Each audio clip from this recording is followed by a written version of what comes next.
and a podcaster, centered around professional sports and fantasy baseball.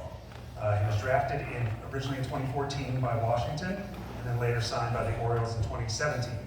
He completed his career at the AAA level down in Norfolk in the minor leagues, and officially retired from baseball last summer in 2022. Prior to that, he attended the University of South Carolina and Indian River State College in Fort Pierce, Florida. Ryan hails from Baltimore. Obviously, he's Cal's, the Iron Man's son, and his mom, Kelly Ripken. He is working toward his bachelor's degree in global logistics business management from Arizona State WP, Carey School of Business, and is currently pursuing a career in sports media. So welcome, come on up, Ryan.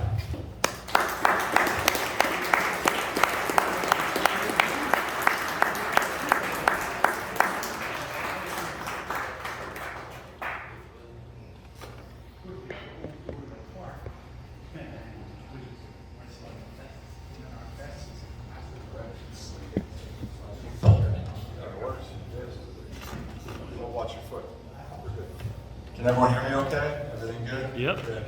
Well, I was going to talk a little bit about my experience as far as coming through the system, and you'll hear a little bit about that, but really it's not going to be the conversation about my story. You can go and look that up and follow that, but I think what we've all noticed is the evolution of the game. The game has changed. You know, and growing up from a baseball family, my whole family's been involved in the game for decades. And the game that was taught back then is not being taught the same way now. And not for what it is, but you're just seeing the evolutions. It's not just happening in baseball. The NFL has changed, the NBA has changed, and that's just the way the world is working. Some are due to safety reasons, others are due to just trying to evolve with the competition. You know, the average fastball nowadays is a lot harder than the average fastball was 20 years ago. So to take you through a little bit of my journey, I'll start with the Nationals. I got drafted and signed with them in 2014 in the 15th round and started my career. And at the time, the Washington Nationals were one of the top teams in Major League Baseball.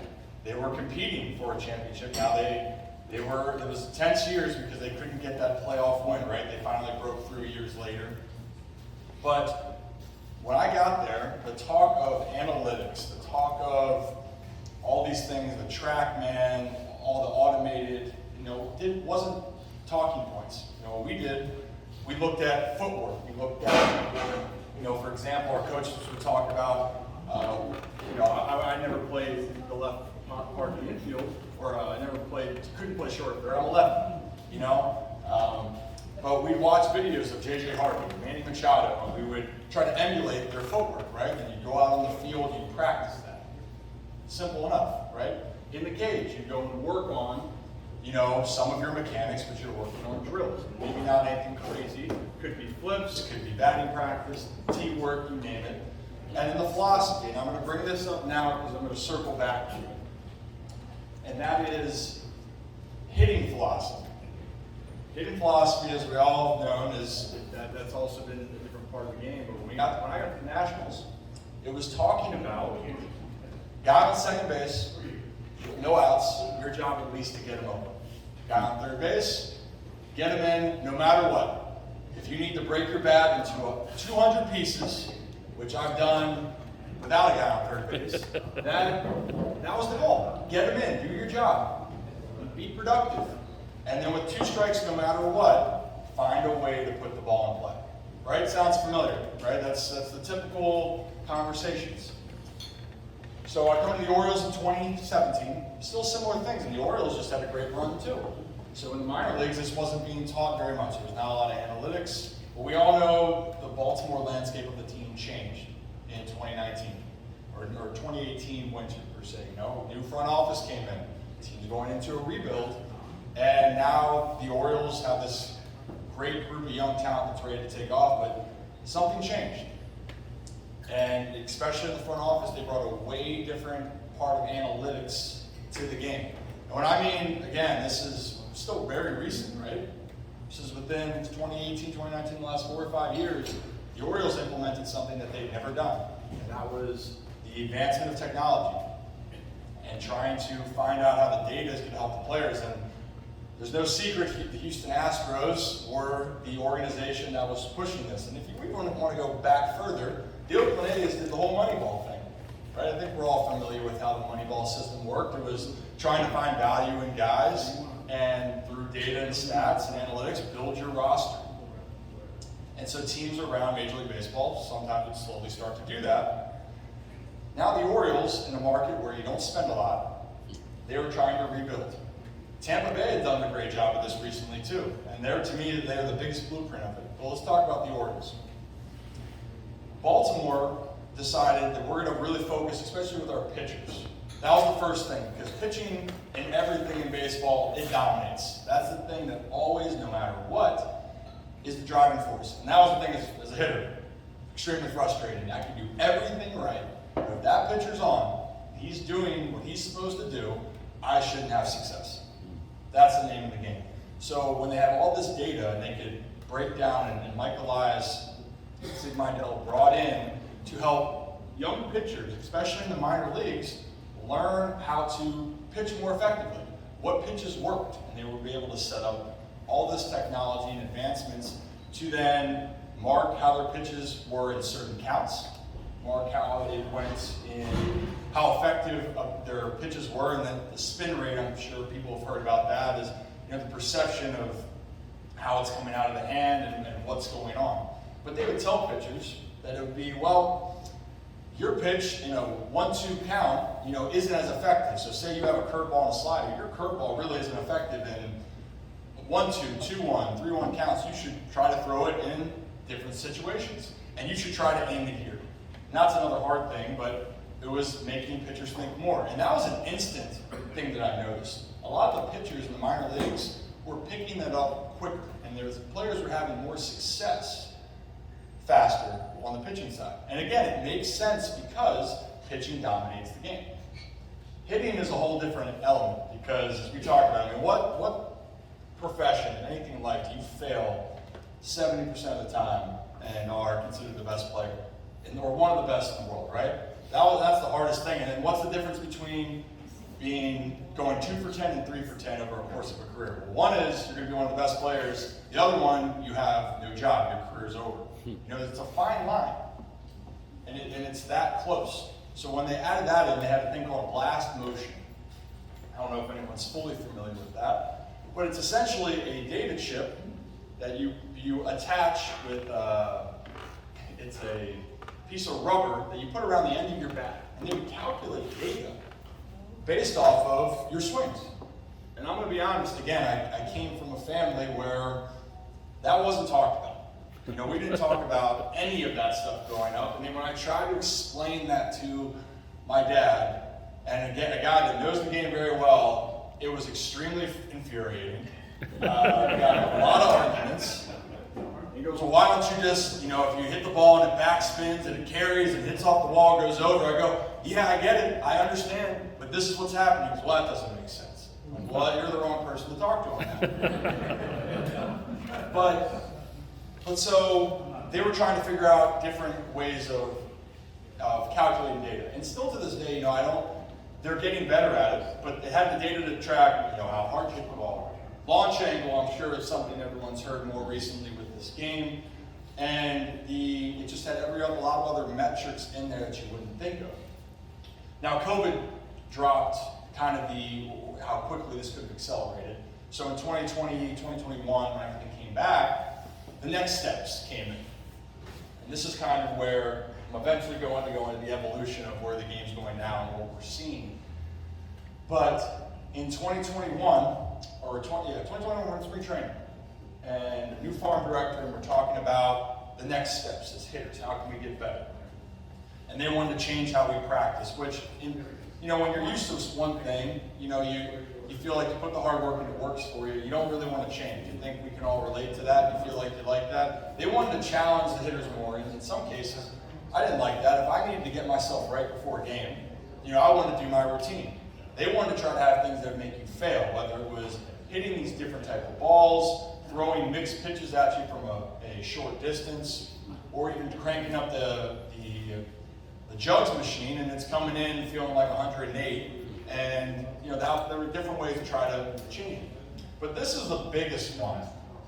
And I remember I told you about the Nationals hitting philosophy, right? So we talked about the approach, 2 strikes, all these things.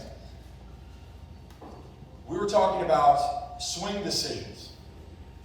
And they put up a map on the screen and said, all right, well, you're going to get graded for which pitches you take and which specific counts. Take a pitch right down the middle, it's a pretty negative score. And, you know, it'd probably be, I've got quite a few of those, because sometimes I wanted to see a pitch. You take a pitch on the borderline, it's a positive. And I said, well, wait a minute, you know, raise my hand. But so there's a chance, 50-50 chance, maybe even more, depending on the umpire, because every umpire has a different strike zone, they're going to ring you up. And they go, well, that's okay, because with 2 strikes, we would rather you take that pitch because the analytics and the percentages say it is better for you to take that pitch than to swing at it because there's a good chance you can't do enough damage with it. And so think about that.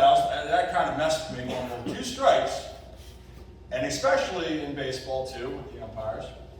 Umpires have grudges. That is a fact.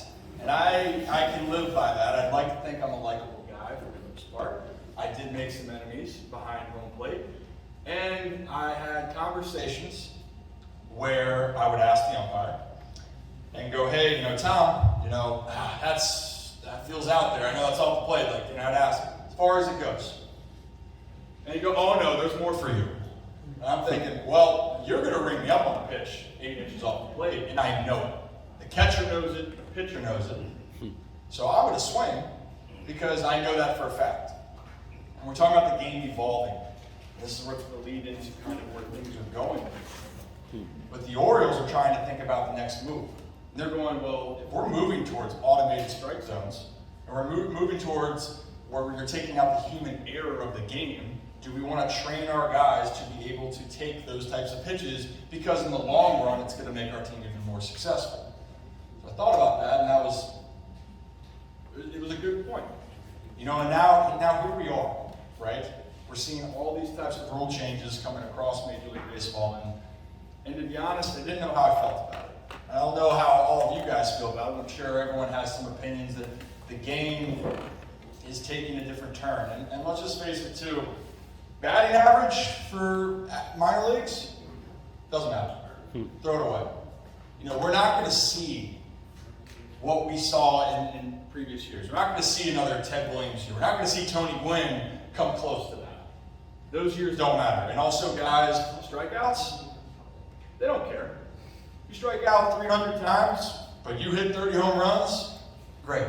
You hit 220, but you have a high OPS, you're getting on base, that's what matters.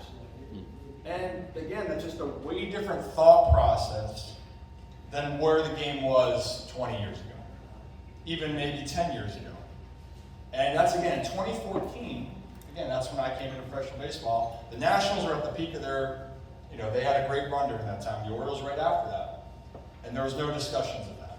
And I'm not saying it's correlated, and I can't speak for the other organizations. I will say Tampa Bay has always been that team. That the Durham Bulls were the greatest AAA team affiliate I've ever played against every single year. They know what they're doing, but their analytics, for whatever they got going on there, they taught their guys to play the game the right way, but their guys with analytics, just things matched. And it was crazy, but it makes sense. You're seeing the results Tampa Bay is on the season. You probably won't think of this. But Tampa Bay, since 2010, I think has the 3rd or 4th most wins in Major League Baseball. And that's with all the big spenders. It's with the Dodgers. It's with the Yankees. You know, it's crazy, right? And it's hard to have that success. And I get spending money is a part of the game. And championships. Tampa Bay hasn't won a championship, but they're one of 2 teams, I think, in the last, gotta look back up, 11 or 15 years, they're one of 11 teams in the last, I think, 10 to 15 years to go to 2 World Series. So they're still having success, right? They're still having the ability to do it. Some teams haven't. I mean, we talked about here in Baltimore, it's been a while since the Orioles have gone to a World Series. If my math's correct, it's year 40. this year. I haven't experienced that. I don't have any memory of anything with the Orioles going past, especially in the late 90s when the team, prior to their run in the late 2014-15 when they got the FCS, and then the Red Hot Royals. I don't have an experience of that in Baltimore. So how do you get back to that? So that's where kind of the evolution is going, but now let's talk about where the game is. We saw a lot of rule changes that just happened recently. Putting a runner on second base. You're making the bases bigger. You're adding a pitch clock. All are being added for different reasons. Some are for safety. The base size is a safety reason to try to make things better. Because let's just face it, if a guy gets injured rounding the base or a guy steps on somebody and you wanted to go see the play, you wanted to see, Adley Rushman play and Adley gets hurt on a bang-bang play at first because he's busting his butt, that's deflating. That's not fun. You don't want to do that. And you think it's going to be this big difference, and you're to look at it, it looks like a pizza box. It really does. And then when you're around first base, you don't realize how much space that you actually have. You feel so foreign, but then you get used to it, and I liked it because I have a big foot, and I sometimes misstep, and I got stepped on so many times. It almost started the fight in itself because sometimes I'm wondering, is my foot placement that bad, or you just really don't like me? And so that's where we would go, right? That's safety. Runner on second base. Part of it you could say is speeding up the game. The other part for me again is on maintaining longevity for players. And look, I used to be as a kid, I loved the extra inning games. I love the stories. And if you were in the building for it, that was exciting. It would fire me up to be, oh wow, it's a classic. It's crazy. For the player-wise, it can damage a roster, especially when you have higher aspirations. And that was tested. All these things that I'm bringing up are tested in the minor leagues, by the way. So we're seeing it first before it moves up. And with the ghost runner situation, I thought it was going to be one of the stupidest things. I really did, because I said, that could really decide a game, but it requires managers to have a little bit more strategy.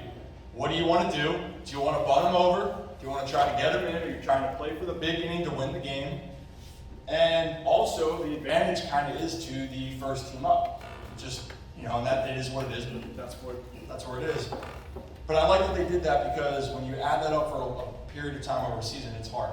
It really is hard. I think we understand how much of a grind it is for the season.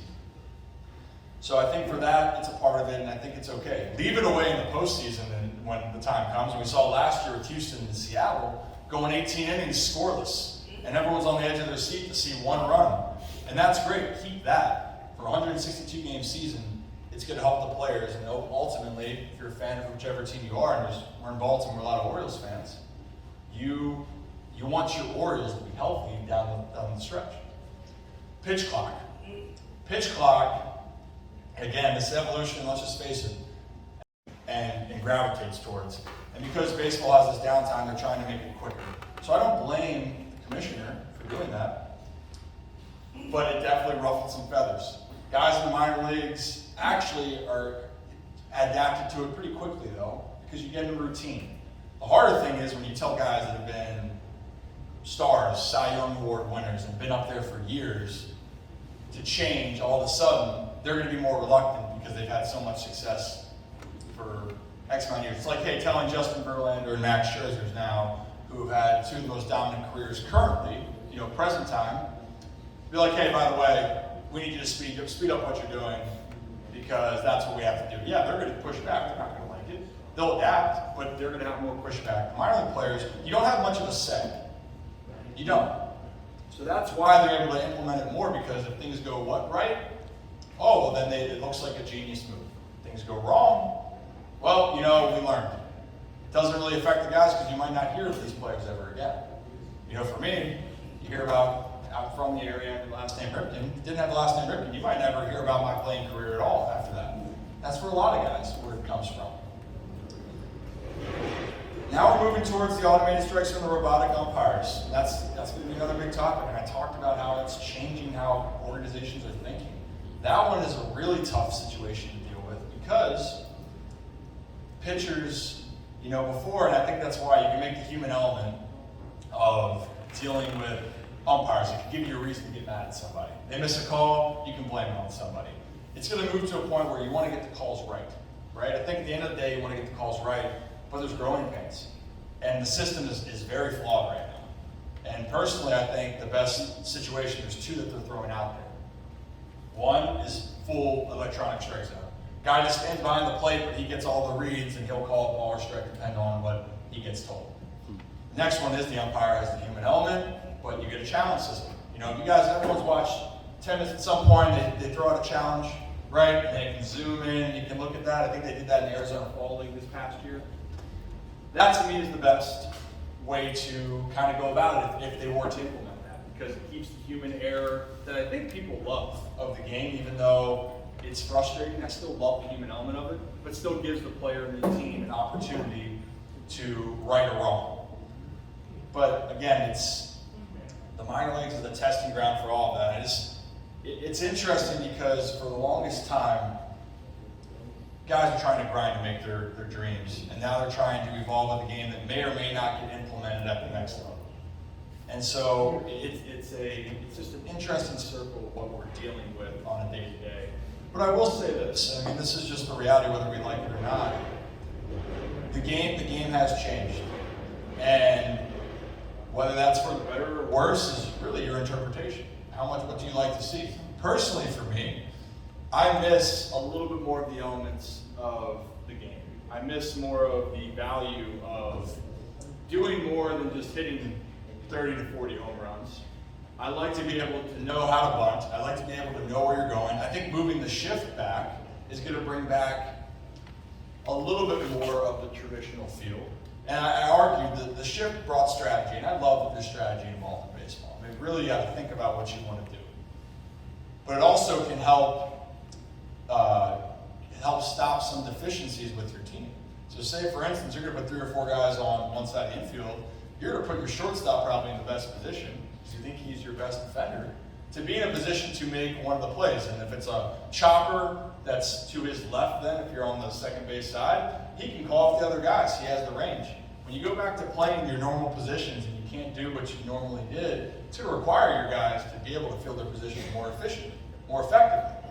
And I love that, because I think that was undervalued, and it gives more value to the players that are known for having the great glove. And I think the reason why I also love the game is with baseball, and it's still happening. You can be any shape, size, and go out there and compete. But they are looking for different dynamics, and the metrics are deciding which guys they want to move on with or not. If you show different metrics, that you can hit a ball hard, you can produce X amount, but maybe you're not doing some of the other things, they're going to look at that upside over a guy that is smaller, maybe does a lot of good things, but doesn't have that ceiling. And I keep looking back, there was a player, won the World Series, familiar with David Eckstein a while ago, right? Yes, yeah. David Eckstein, I think it was the World Series MVP with the Cardinals, right? Yeah. I mean, that guy, if you hear his story, and he is not a physical specimen. No offense to David, he wasn't. He worked hard, really good, and he was really good at a lot of little things that made him valuable. And so I think that some of that has gone away from the game now, which that's kind of where the evolution. But it'll be curious to see where that's all going to go. The journey's fun, it's exciting. So I just want to share a part of that, and I want to talk for, and I think I can ramble, and if you're with me a lot, you can ask my girlfriend. I can just keep talking, and it has nothing to do with anything of value. But so, it's probably on like 80% of the time I do that. So, I wanted to stop it short, because if I wanted to give you guys any opportunity to ask any questions about my experience, team currently, anything in between. Because again, like you guys all came here, and I would love to hear if you have any questions about the game that I haven't covered, or I can go more into depth about stories, times, or whatever you may want. I got one for you. I was interested to hear that you're at ASU. I'm an ASU alum as well. And they have the National SABR chapters right there on the campus at the downtown. Are you familiar with the people there? Have they been in touch with you about anything? I have not, and actually I'm trying to you know what, I think I could be a great sponsor for them, because I'm doing a lot of things online. I'm trying to go in person at some point. So the other part of when you sign, it's you get scholarship money for the draft team now, which is great. I don't think they used to do that where they go, hey, we'll draft you, we'll let you pay. So actually when I was drafted by the Nationals, they're paying for my schooling now, which is great. And I think Arizona State though, it'd be great if, hey, you know, this is kind of what you want. Like, you know, I'm going online, taking courses. I have one right now too that I'm stressing about. So if anyone would like to take an exam for me this afternoon, please let me know. But yeah, I'm not as familiar with that, but I'd love to get out there more to see. Yeah. But I've enjoyed my experience right now with Arizona State. What was the impact of COVID on your minor league career, and the impact you saw on some of the players you were with? I mean, it was tremendous. You know, I'll start with me personally. I felt like I was building momentum where I finally felt like I was turning a corner on a personal level. 14 and 15, I had ankle injuries back-to-back years. 16 was a really rough year where I was healthy, but not fully healthy. I didn't trust my ankle. I was trying to figure out myself, and then I played horrible, you know, and then came to the Orioles and things slowly started to get better. In 19, finally felt good and got to AA and felt like things were starting to come together, and then you miss a year. And then you're trying to figure out how to do it again.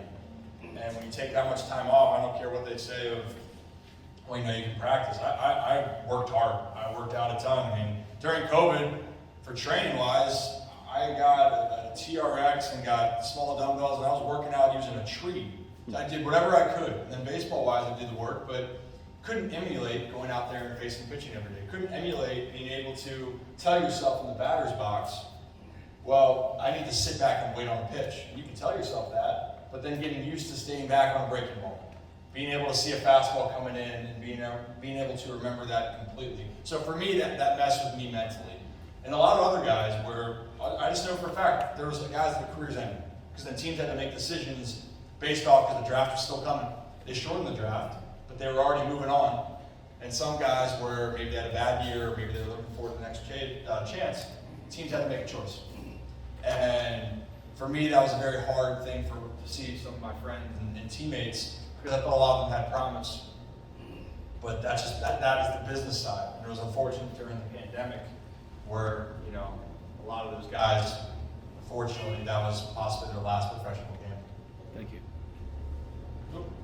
Yeah. Yeah, you spent a significant amount of time in the bushes in the minor leagues. I was glad to see major league teams finally, they're forced to step up and provide a better life for the minor leaguers. I'm sure Brumley's baby, as you know, they struggle. They make below minimum wage, and they, you know, before teams were forced to step up and provide a better way of living. They shacked up in houses, 3, 4, 5, 6 guys in a house. I was wondering, what was your experience like with that? How do you feel about that? Well, yeah, I shacked up with about 5 guys one year. You know, luckily they gave us a little bit more room, but that's a real thing, and my situation was better. And people the host families are so gracious to do this, right? But in some cases, some host families, just like everything, some host families can offer more or better situations for guys than others. But that's the other reality. Isn't this crazy to think you're talking about the minimum wage in the minor leaguers grinding? This is why it's not because I went through it, just seeing other guys where I see people with their paychecks on a week-to-week basis. And you're in AAA. If you're under your minor league contract, or you signed, or whatever it was, and you can't re-up your deal, so it's when you were drafted. And as far as you brought up the good point about the bonus babies, I mean, back then it was 40 rounds, 50 rounds, whatever it may be. If you're lucky, maybe 15 of those got a decent amount, good solid signing bonus. The rest of them didn't. And then this was the other thing. Imagine you were one of the best players in college, but you were a senior. I had multiple friends that were drafted in the top 5, 10 rounds, and the slot was maybe $300,000, $400,000. They got $5,000, $10,000 before taxes. Hey, congratulations, you're going this high, but we're not going to give you that money that should be slotted for that. You know, that's tough. And that's, again, if you're starting to raise a family and you just went through and you were one of the best, I've seen Big Ten players, ACC player of the years. Crazy, right? So the experience that I saw with all of it, I was leading to that, I'll finish off. In AAA, without any change, I think it's 3,500 per month before taxes. And before they changed the system where now they're paying for it, paying for housing, when you got to AAA, you had to pay for your own housing. You had to then pay your dues to the clubhouse guys and managers because they're helping you with your laundry, they're helping you with anything you need, they're helping you. It's like a concierge service in a sense, but even if you don't use them, you still have to pay them because they're working hard and trying to help, and they're trying to make a living, right? All that, plus then your money gets taxed, plus if you have a family at home, you're sending it back. So some of these guys walk around with maybe $200, $300, maybe, for the month, for everything. Maybe. And that's hard. That's extremely challenging. I think we can always talk about it. We understand you gotta live paycheck to paycheck, but some of these guys did. A lot of guys really did. And when you're chasing a dream, it's very hard. So I'm glad that Major League Baseball finally stepped in, and at least with the housing situations as well, because there were some guys that went to, as for all the great situations there were for host families, there were not so many great opportunities for guys. So it was about time, of course, when I get out of baseball, to implement that. That's always the timing, right?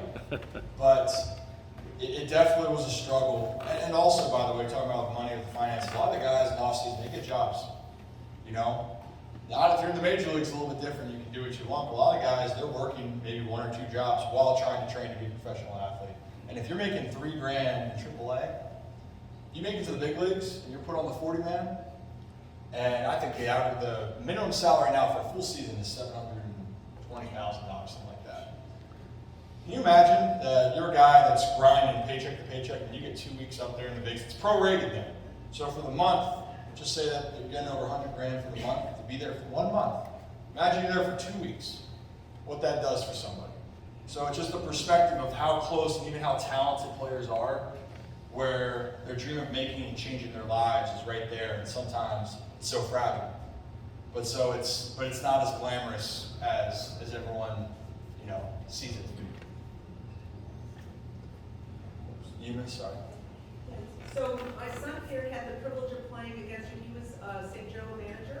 All right. At Gilman. Yeah. He's asking, do you think your career progression would have changed if you had gone the pitching route rather than first base? I love that question. Honestly, looking back, I wish I had focused on getting my arm healthier and doing that, because lefty pitching is a commodity, and at the time, I'd love to be able to play every day. I'd love, if you had a chance to go and hit and be in the field every day, that's fun. You get to be out there. But I will say, pitching in professional baseball, if you're a starting pitcher, is the best job you could have. Pitch once every 5 days, and you're a top pitcher in the league, and you make $30 million, $40 million, that sounds pretty nice to me, if you can get to it. But even in the minor leagues, it's a system, right? Yes, I do wish. I think for anybody that wants to continue on with their career, never close any avenue and keep your body healthy. I always had stuff, like I said, with my arm, and I wish I took more shoulder care, because you never know where things can click. I think Maryland native Josh Hader. Has everyone heard of Josh Hader at all? Throws pretty hard now in the major leagues. Josh Hader was throwing about 84 in high school. He knew how to pitch, really knew how to pitch. And he went to the pro ball, worked on some things took off, and then he was throwing 97. So that's the route. So I do wish I'd focused more with the pitching. Maybe could be playing, and maybe could have unlocked 97, but I would have settled for 92 as well. Yes. During the Minnesota convention for SABR, got to talk to Tom Kelly, who was the president, but he came up to the scouting side, and he said it was a factor to know if a potential draftee had relatives who played in minor league ball, because mentally they'd be more prepared for the grind. Is that a factor? It definitely is. There's definitely, if there's connections within baseball and they can look back to families, teams are always interested, because there's some sort of lines of a connection, right? They've been around the game. You can say bloodlines. There's a aptitude of going through it. Now everything's a little bit different, right? And you never know how someone's going to turn out to be and how they're going to play. But scouts will look at that. We can even look at it right now. Matt Holliday's son Jackson was #1 overall pick for the Orioles. And that he's very good. But they definitely probably got more attention with him because of the fact of the familiarity of his dad's been through, and it gives him a little bit more confidence about what he's done and accomplished. And I think that Andrew Jones' son was the second overall pick. You know, so there's a lot of, they do take that into account. Because when you have someone that's been there and done that, or family, your family members, you believe that that can be passed on. And it is very hard to adjust when you get into professional baseball. Mentally, physically, it's a grind. Like people say, it is a grind. And they want to look at that. And also talent-wise, some athletes were very physical specimens, so you might think in the line that family members might have, you might strike, you might find lightning in a bottle there as well. So it definitely goes into it, for sure. And also for other people, if you have one of those players in the area, it also gives more attention because scouts are going to come and look at those players. But I've seen many times where they weren't looking at players for that matter. I think I remember this is not with a player, but it reminds me of the story of having you're going to see somebody else. So in this case, we're talking about your scout player that has a connection. From what I heard the story with the Nationals, they were going to go scout some other player for the first time in the DR. And they're looking at it, all of a sudden this guy was getting hits left and right, he was playing really well. They go, who is this kid? And they started following him. The kid turned out to be Juan Soto, and they signed him. And so my point is, you go and see somebody because you're hearing good things about them. It can even open up more things. So I think it's a constant cycle, but you're right on point. They do look for that. Yes? I heard an argument that they're not going to use the robocall in the major leagues because agents are fighting to keep catchers who have great glove work and the analytics of glove work, because the Hawkeyes picking up the glove movement, and that as you have an advent of new young umpires in the major leagues, you're losing kind of, and I'm an umpire, so I'll say this, belligerent guys like Joe West. You love him to death for his personality, but if you start looking at where he rates, his elbows are not good. You got guys shooting 98s and 99s on a fairly regular basis. His umpires see 350 pitches a game. Your thought on that? Good, bad, different? About them fighting it for the robocall? Fighting it, yeah. So honestly, again, like at the traditional side of me, I love the human element. And I love the interactions. Even if I get mad, it's fun now. Like it makes the game seem that there's going to be some error, and I think that's a traditional part of it, right? That's where the game's been. But then you got to ask yourself: does it come down to the point where getting the call right and having a game be decided by certain calls? I think that's the fear of Major League Baseball. Of that sense. But you're right, I mean, the value of being able to frame and be able to get pitches, again, that's an art. Not everyone can do that. Not everyone can be able to do that, and when you change then, it's going to diminish being able to get those lower pitches. I remember, you can go back and watch, I remember the first time I saw this when the Phillies were making the run through their World Series in 2009 with the catcher, Ruiz, I forget his first name. He'd get down on one leg, spread out, I'm not going to do that. I don't know why I'm doing that. But he would try to work on getting the low pitch, right? And for an umpire, when you're looking at that and you're seeing the frame and how they're going to get it, that's an art, that's a skill. So, and also we're talking about it, the Players Union is, the MLB is one of the strongest, so it's going to be very hard to get all these implemented. So personally, if they were to do anything, I still would like the challenge method. I think let the umpires go out there and make the calls, and then give the right to players and teams to be like, hey, you know what, I don't like that, let's challenge it. Because that, at least in big situations, can allow yourself, if something is wrong, you could get it right. Yes? Any insight on the Players Union now moving into the minor leagues and representing minor league players? So I don't know a ton about it, and I don't mean this in a bad way, but I don't know how much representation it's truly going to be. It's like we're hearing, hey, they're moving in. It's also like, well, this has been going on for a while. Why wasn't any of this established? And minor league players never felt like they could have cover and trying to give more money back to players. For I think the lawsuit was again with kind of equal pay, because before minor league average salary was between $5,000 to $13,000 for the season, which was the average. There's not a lot to live off of full-time player. So, to your point, I don't know exactly with it, but I hope that it's more than just us hearing about it, if that makes sense. I hope they actually do more action to defend the player, because without it, minor league players really don't have much to say. Yes? We were talking about your dad's reaction to technology and changes. What was your experience with other maybe contemporaries of his, and is there anybody who did embrace that kind of change? Do you think there's any correlation between somebody who can make it to the Hall of Fame because, I know what it took to get to the Hall of Fame versus somebody who maybe scraped along, and are they more willing to embrace it? So you're talking about just any contemporary players around the same time? Yeah.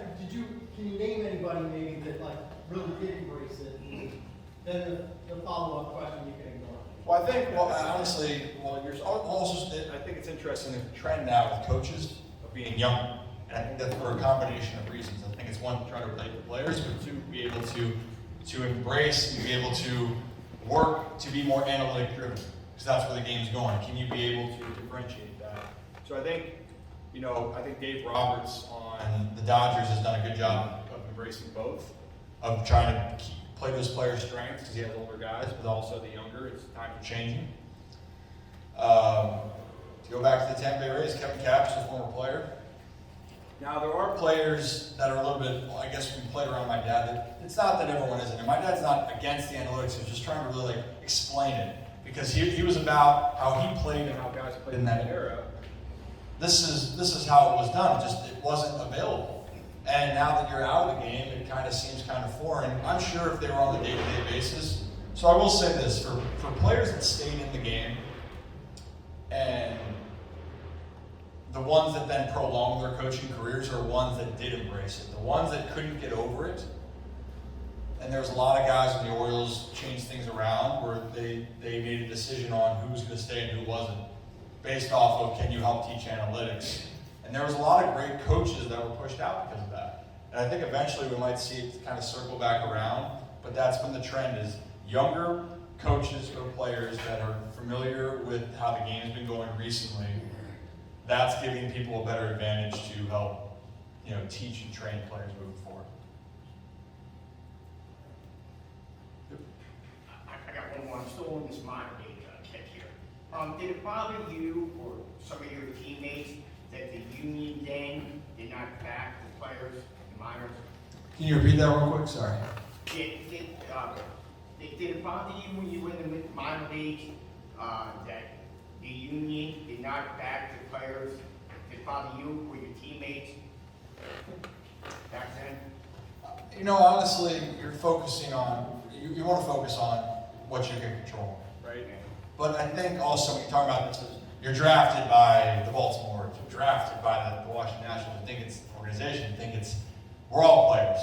But then you realize that, I think that was the part of it, you feel like you're all in this together. But I understand, you earn the right to be a Major League Baseball player. You earn the right to be up there, and only so many people can actually say they did that. But at the same time, 99% of all players have to go through the system. Sure. And I think that's where it kind of gets where that it was just more of a confusing part when some guys, if people acted like that they didn't empathize with what happened. Like I said, no one was looking for to be protected, but you wanted to feel validated in certain cases. I felt like sometimes when you get called up and you're in a different place, you felt like you forget about where your roots came from. So I think if that was the conversation where it happened, it was just the guys felt, going back to the roots, everyone went through this journey. And some guys, it was quicker than others, but you all had to go on that path to try to, hopefully be a Major League player. Yes. I got was there any minor league park that you really liked, and any minor league park that you really disliked? I mean, did you like going up down Altoona and playing with the? I did love going to Altoona. Altoona was beautiful. That old rickety roller coaster, I did not go on it, but my teammates before we took batting practice, I think they snuck away and went on. They said it was a great experience, but they thought they were going to get stuck or it was going to break. That was my word. I'm like, you guys go enjoy And they came back like, oh, it's great. Like the safety thing almost came off. I'm like, oh, that's fantastic. Now that I didn't go. Altoona was great. Some of the I love the history of Durham. You know, Durham Bulls was really cool to go down and play there. A lot of fun there. You know, I enjoyed the people I had in Hagerstown. Hagerstown Stadium was a little outdated. For me, it was mainly in the locker room per se.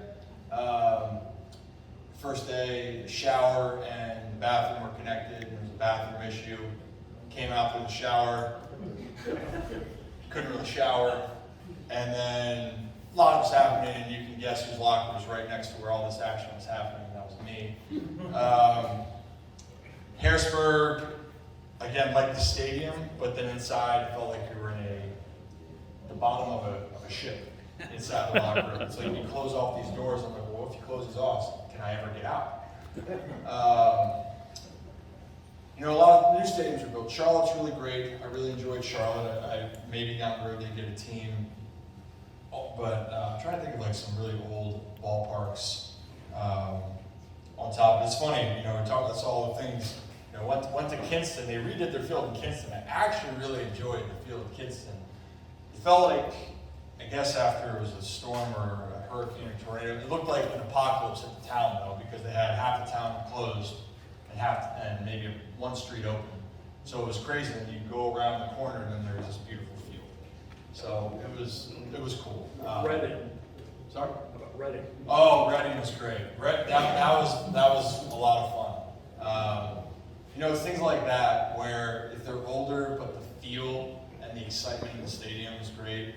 You know and they always supported the teams well up there. Actually, Reading clinched their playoff spot or clinched their division in 2019 against us there, which would have stunk more if we didn't clinch it about a week later. So to make the playoffs, but Reading was amazing. So Hagerstown is gone now. Do you regret seeing it gone? How do you feel about it?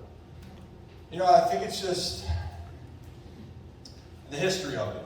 You know, I think, you know, for me personally, with my family's history of being around there and hearing about my dad and my uncle going up there, and you know, watching games and hearing about every play that's come through, right? And I think that's the part that you miss when things like that get taken out. But I will say, when you're trying to make, you know, a career and a living as a player, it was a little more challenging.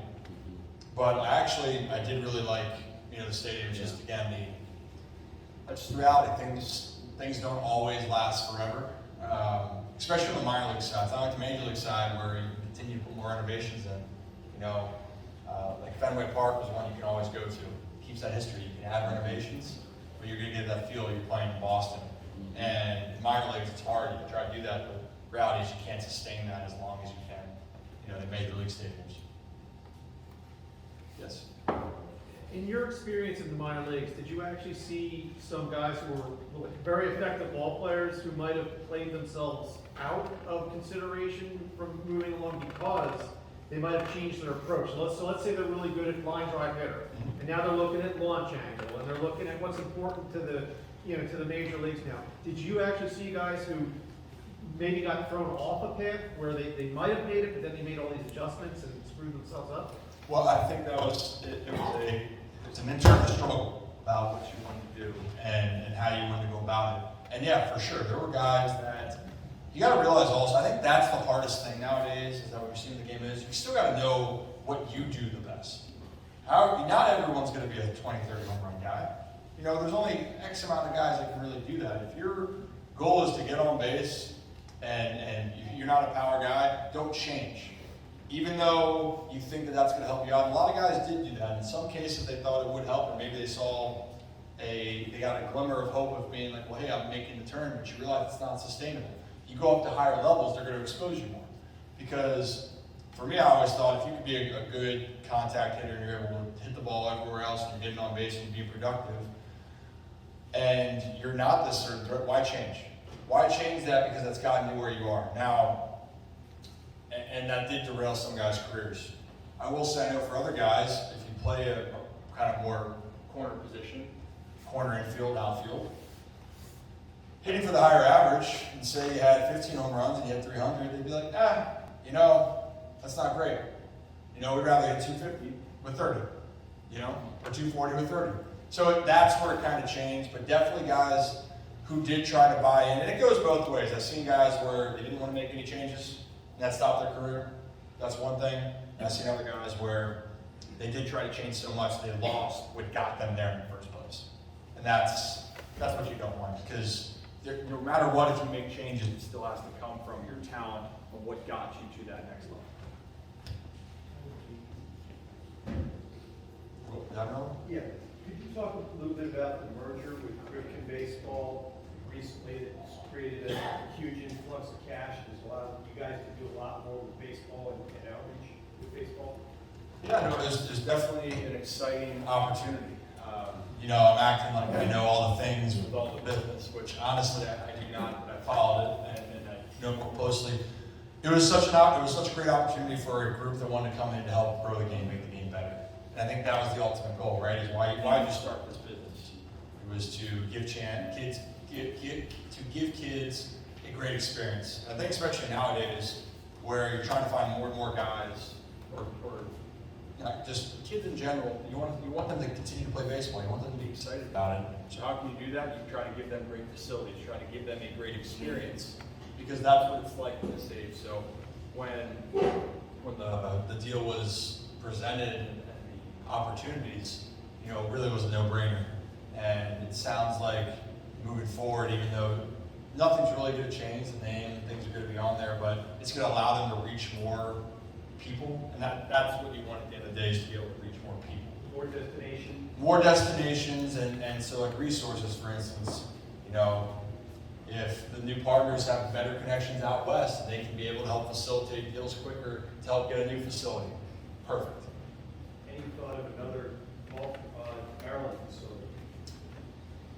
That one might be above my pay grade, and I'm not going to pay for it. So I do not know about that. I know that they're very happy with what's going on in Aberdeen, at Pigeon Forge, Myrtle Beach. They're trying to expand more out west, so should be fun to see down the stretch. You guys just bought, you got the Cooperstown facility.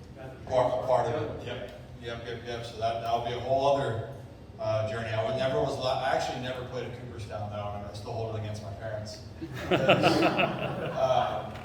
They thought it'd be more special, I guess. The only first time I went was when my dad was getting abducted, which, they say you never want to admit your parents were right. I'll say on that one they were right, so I was glad I was able to go to that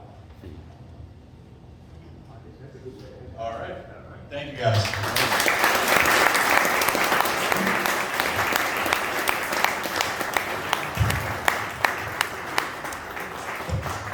All right, guys, we're halfway done. Hopefully we're going well so far for our first one in 3 years. Usually I've never been in charge, so if I'm doing a bad job, just tell me. At home, I'm not in charge. I have a wife that's half my size from Philly and pushes me around, so I'm better at taking orders than barking them out. So we're at lunch now.